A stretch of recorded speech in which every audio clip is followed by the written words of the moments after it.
Revisiting irrational numbers.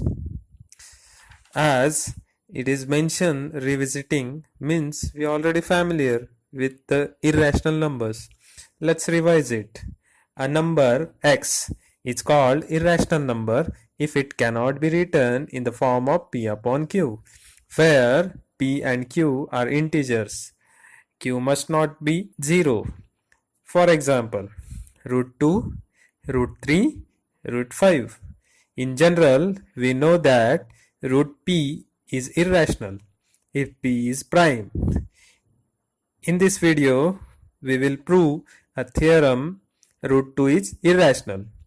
In a general, you will learn to prove root p is irrational where p is prime. Before moving to theorem, let's revise some concept which we will need to prove the theorem. Let's see coprime number. Two numbers r and s are said to be coprime if they have no common factor other than 1. For example, 21 has factors 7, 3 and 1, and 22 has factors 11, 2 and 1. So there is no common factor other than 1. Therefore, 21 and 22 are coprime.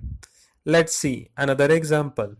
21 has factors 7, 3 and 1, and 15 has factors 5, 3 and 1. 3 is a common factor other than 1. Therefore, 21 and 15 are not coprime.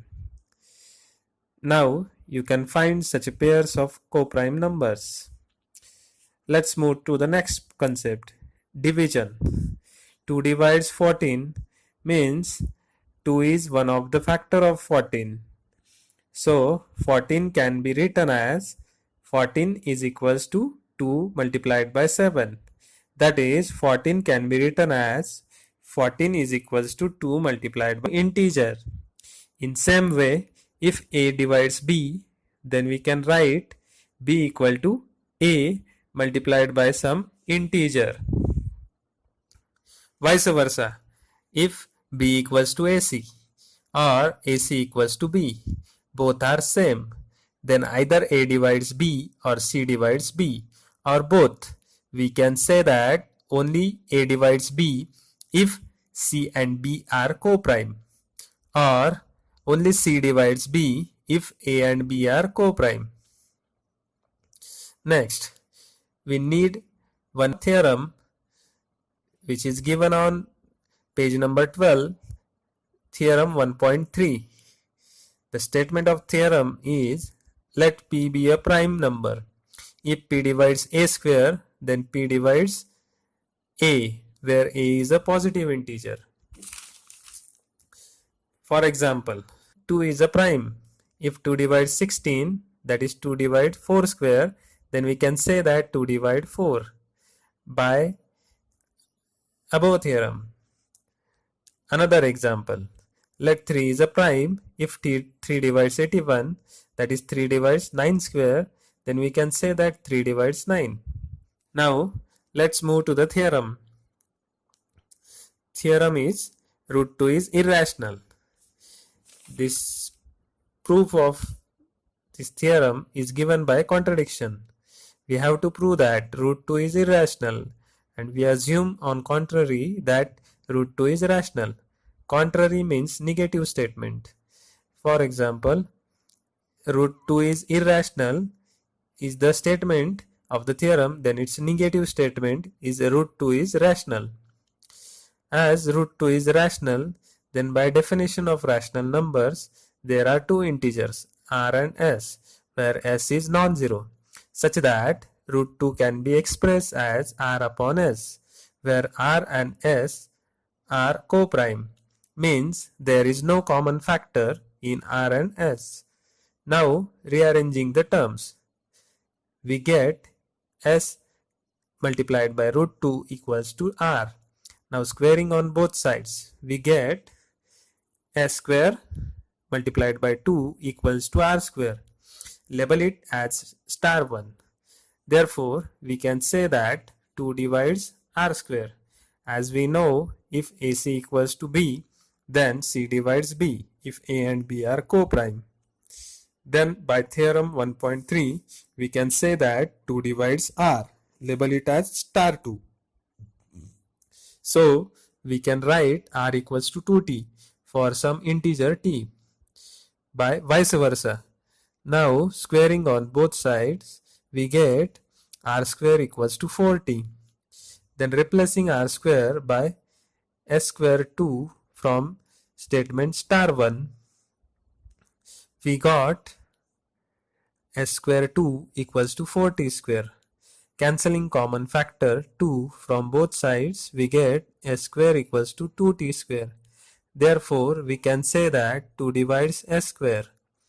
Again, by theorem 1.3, 2 divides S. Label it as star 3. From star 2 and star 3, we get 2 divides R and 2 divides S. Therefore, 2 divides both R and S. Therefore, R and S have at least 2 as a common factor. This contradicts that R and S are co-prime. As we have considered R and S as co-prime numbers, this means our assumption is wrong. So we conclude that root 2 is irrational.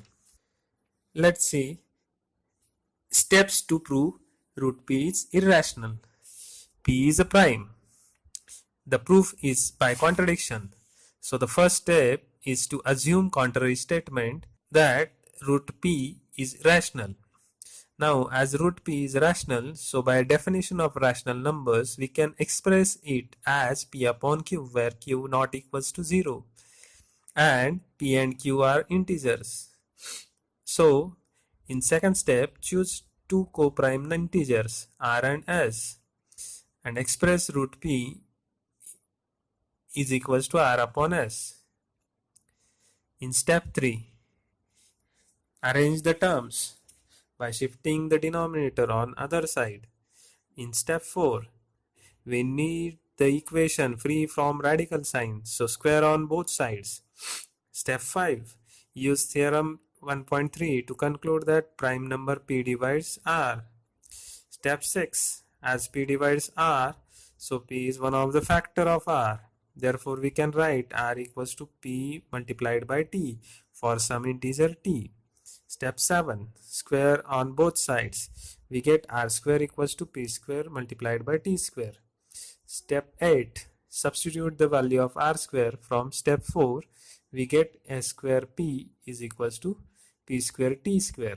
Step 9, cancel common factors P from both sides. We get S square equals to P T square. Step 10, use theorem 1.3 to conclude P divides S. From step 5, we know that P divides R, and step 10, we know that P divides S. Both statement implies that P divides both R and S. Step 12, which is a contradiction to assumption that R and S are co-prime. So we can conclude that root P is irrational. Now you can use this algorithm to prove root 3 is irrational and root 5 is irrational. Thanks for watching this video.